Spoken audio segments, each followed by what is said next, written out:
Bonjour et bienvenue à nouveau. Aujourd'hui, nous allons utiliser ChatGPT. On m'a demandé de préparer un gâteau sans gluten, sans jaune d'œuf, sans sucre pour mon ami et il doit contenir des myrtilles et des citrons. Alors, concevons ensemble une recette parce que c'est tellement plus facile que de chercher sur Google un gâteau sans gluten, sans jaune d'œuf, sans sucre, qui soit délicieux et fait avec des myrtilles et des citrons, non? Alors, créons une recette ensemble. Je vais donc me décaler un peu. Peut-être que je peux me rétrécir. Voilà. D'accord.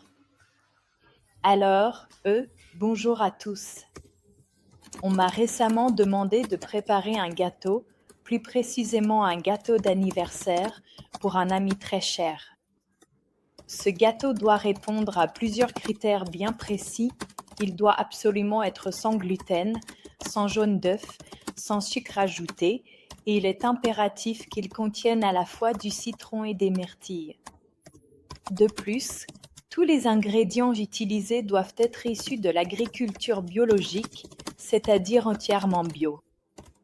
Je vous remercie par avance de bien vouloir m'aider à concevoir la meilleure recette possible en tenant compte de toutes ces exigences particulières. Merci beaucoup pour votre aide précieuse.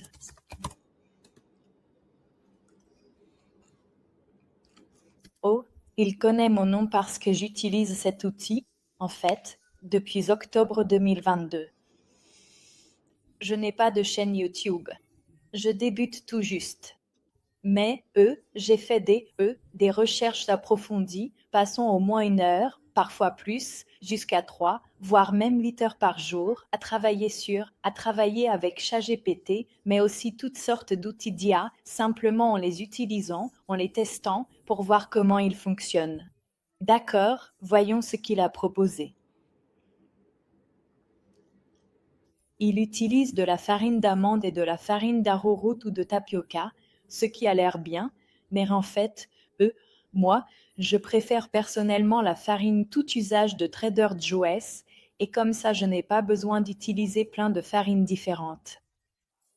Donc je vais simplement lui dire merci beaucoup, mais je pense que nous allons utiliser, pour cette fois, la farine tout usage sans gluten de Trader Joe's. Ce n'est pas grave si vous voyez que j'ai fait des fautes de frappe. Il s'en sort. D'accord, donc il a fait le changement. Et je ne suis pas sûre, de vouloir utiliser du sirop d'érable. Je pense que je préférerais utiliser du miel.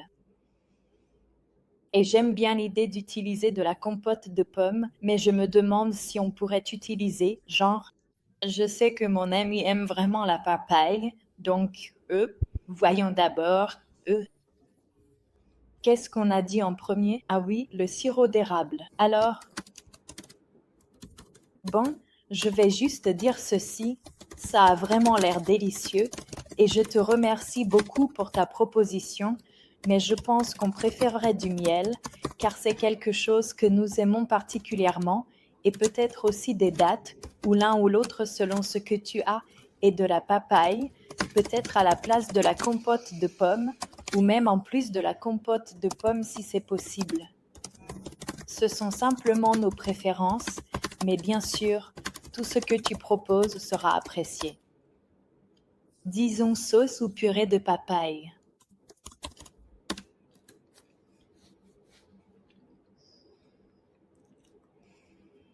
Oh, cool. Donc ça ajoute enzymes naturelles et une couleur différente.